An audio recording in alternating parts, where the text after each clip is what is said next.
Next topic है हुंड का अधिकतम बहुलता का नियम या Hund's rule of maximum multiplicity.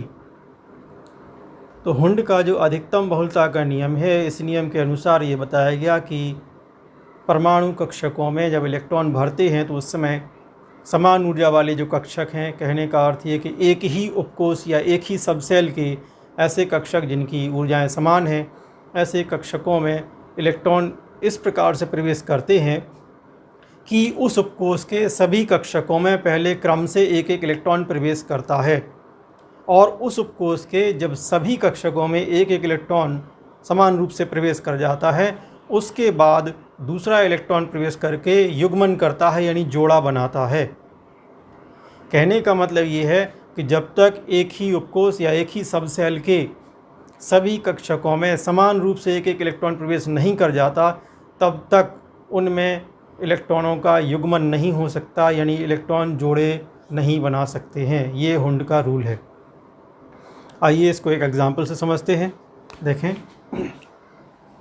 जैसे हमने एग्जाम्पल लिया पी उपकोष का, पी उपकोष या पी सबसेल, ये हमने एक एग्जाम्पल ले लिया। तो पी उपकोष या पी सबसेल में आप जानते हैं कि जो कक्षक होते हैं या जो ऑर्बिटल होते हैं वो 3 होते हैं। तो पी उपकोष कैसा होता है, ज़रा ये देखें।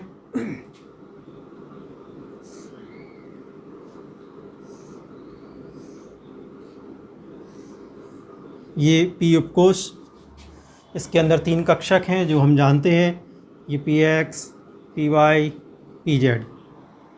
ठीक है, P X, P Y, P Z. जब पहला इलेक्ट्रॉन आएगा तो वो मान लीजिए इन 3 में से किसी एक में, सपोज़ के इस कक्षक में प्रवेश करेगा। दूसरा इलेक्ट्रॉन आएगा तो वो क्या इसी कक्षक में जाएगा कि अगले में जाएगा? तो हुंड ने ये बताया कि चूँकि उपकोष एक है और एक उपकोष के अंदर 3 कक्षक हैं और तीनों कक्षकों की ऊर्जाएं समान हैं, तो जब तक इन सभी में एक एक इलेक्ट्रॉन समान रूप से नहीं भर जाएगा, तब तक एक इलेक्ट्रॉन इसके साथ आगे जोड़ा नहीं बना सकता, युग्मन नहीं कर सकता।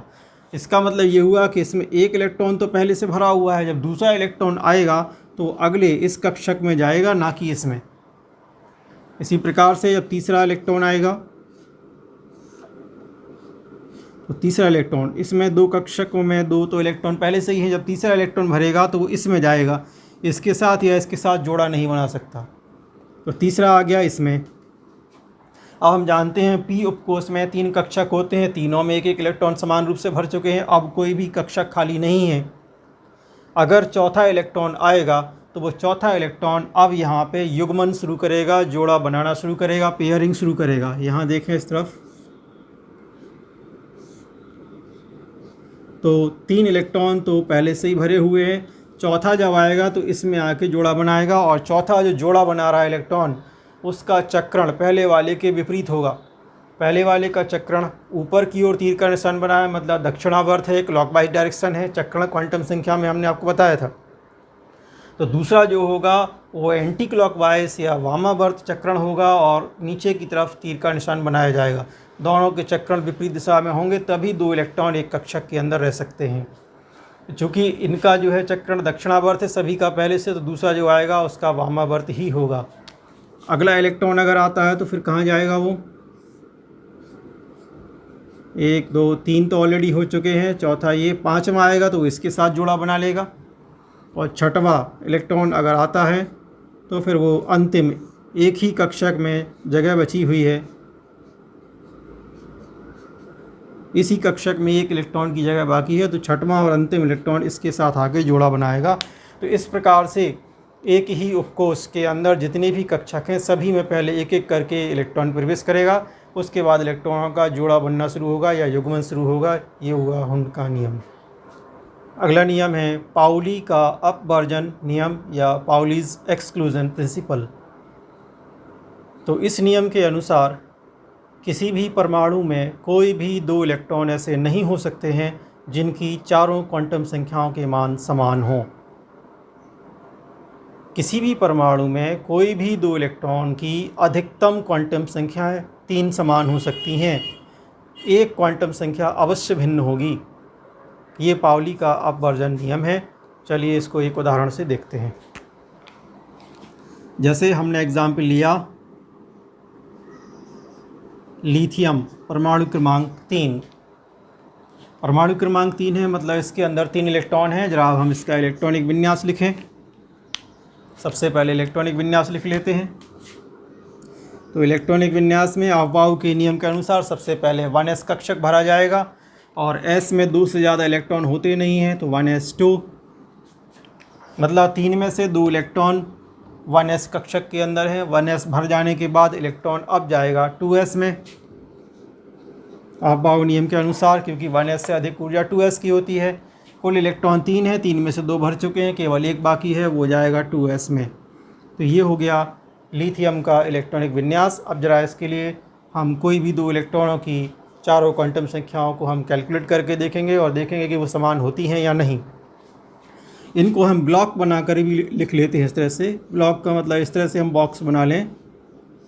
ऐसा मान लें कि ये 1s कक्षक है और इसके अंदर ये 2 इलेक्ट्रॉन भरे हुए हैं। ये 2s कक्षक है और 2s कक्षक में 1 इलेक्ट्रॉन भरा हुआ है। अब हम इनके लिए चारों क्वांटम संख्या निकालेंगे। सपोज़ हम फर्स्ट और सेकंड 2 इलेक्ट्रॉनों के लिए हम चारों क्वांटम संख्याओं के मान निकाल रहे हैं। फर्स्ट इलेक्ट्रॉन, तो हम जानते हैं कि इलेक्ट्रॉन सबसे पहले 1s कक्षक में प्रवेश करता है, मतलब पहला इलेक्ट्रॉन 1s के अंदर है और दूसरा भी 1s के अंदर है। तीसरा इलेक्ट्रॉन गया है यहाँ पर। तो हम पहले और दूसरे के लिए निकाल रहे हैं। तो सबसे पहले हमें चाहिए मुख्य क्वांटम संख्या n का मान। ये हमने आपको अभी थोड़ी देर पहले बताया था कि मुख्य क्वांटम संख्या का मान, जो ये जो कक्षक होते हैं, इन कक्षकों के पहले ये जो संख्या लिखी हुई है, ये संख्या ही मुख्य क्वांटम संख्या का मान है। इसका मतलब कि पहली कक्षा के s उपकोष के अंदर 2 इलेक्ट्रॉन है। कक्षा नंबर 1 है, पहली कक्षा है, मतलब मुख्य क्वांटम संख्या 1 है। तो दोनों के लिए मुख्य क्वांटम संख्या का मान 1 है, क्योंकि पहला इलेक्ट्रॉन भी इसी के अंदर है, दूसरा इलेक्ट्रॉन भी इसी के अंदर है। तो दोनों के लिए मुख्य क्वांटम संख्या के मान समान है। अब देखें हम द्विगंशी क्वांटम संख्या L के मान। द्विगंशी क्वांटम संख्या L के मान, तो यहाँ हम इसको देखें ध्यान से कि इसके बाद लिखा है S। तो जो 2 इलेक्ट्रॉन हैं, यानी पहला और दूसरा 2 इलेक्ट्रॉन है, वो S उपकोष के अंदर हैं, S उपकोष के अंदर। क्लियर। और L के लिए हमने बताया था द्विगंशी क्वांटम संख्या L, इसकी वैल्यू अगर 0 होती है तो वो S को दर्शाती है, या S उपकोष के लिए L की वैल्यू 0 होती है। तो चूँकि S के अंदर ही हैं दोनों इलेक्ट्रॉन, तो L की वैल्यू 0 होगी। ये क्वांटम संख्याओं में ही बताया था हमने आपको। आप देखें अपन तीसरी क्वांटम संख्या चुंबकीय क्वांटम संख्या के मान हम निकाल लेते हैं। चुंबकीय क्वांटम संख्या के मान निकालने के लिए हम जो फार्मूला यूज़ करेंगे वो है m = -L से 0, 0 से +L। इस फार्मूले का हम उपयोग करेंगे। मतलब कि जो L की वैल्यू है, वो L की वैल्यू हम फार्मूले में रख देंगे। क्योंकि L की वैल्यू दोनों के लिए 0 आ रही है, तो हम यहाँ 0 रखेंगे, यहाँ 0 रखेंगे, आंसर 0 ही आएगा। अब चौथी और अंतिम क्वांटम संख्या बची है चक्रण क्वांटम संख्या S का मान।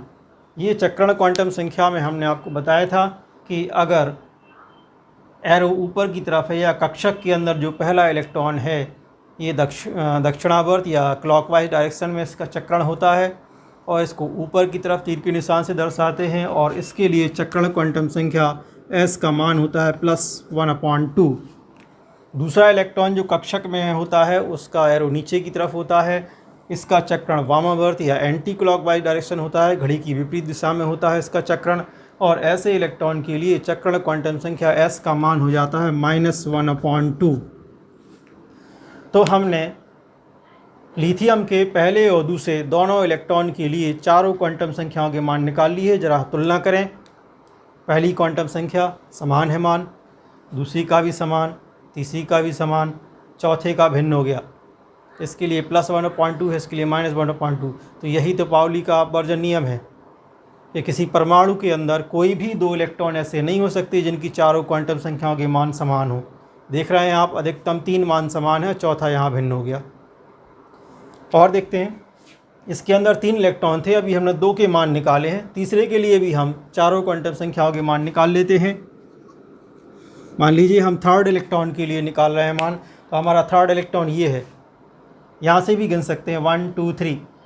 तो थर्ड इलेक्ट्रॉन 2s के अंदर है, 2s के अंदर।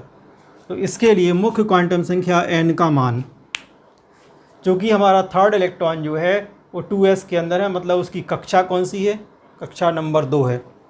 तो कक्षा नंबर 2 है तो मुख्य क्वांटम संख्या n का मान हो गया 2। तो ये तो पहला ही भिन्न हो गया, आप देख लीजिए। पहले दूसरे इलेक्ट्रॉन के लिए n का मान 1 था और तीसरे के लिए n का मान हो गया 2, यही भिन्न हो गया। चलिए आगे बढ़ते हैं। L बराबर, चूँकि ये इलेक्ट्रॉन जो है तीसरा इलेक्ट्रॉन वो भी s उपकोष के अंदर है और s उपकोष के लिए L का मान 0 होता है, तो यहाँ रख देंगे 0, ये समान हो गया। m, जब L की वैल्यू 0 है तो फॉर्मूले में रख दीजिए वैल्यू, यहाँ भी 0 आ जाएगी, ये भी समान हो गए। अब हमें चक्रण क्वांटम संख्या s का मान निकालना है। इस कक्षक के अंदर हमारा जो तीसरा इलेक्ट्रॉन है वो अप एरो है, ऊपर की तरफ तीर का निशान है। कक्षक के अंदर पहला इलेक्ट्रॉन है तो इसका चक्रण दक्षिणावर्त होगा, क्लॉकवाइज डायरेक्शन में होगा, घड़ी की सुइयों की दिशा में होगा। और ऐसे इलेक्ट्रॉन के लिए जो चक्रण क्वांटम संख्या s का मान है वो होता है +1/2।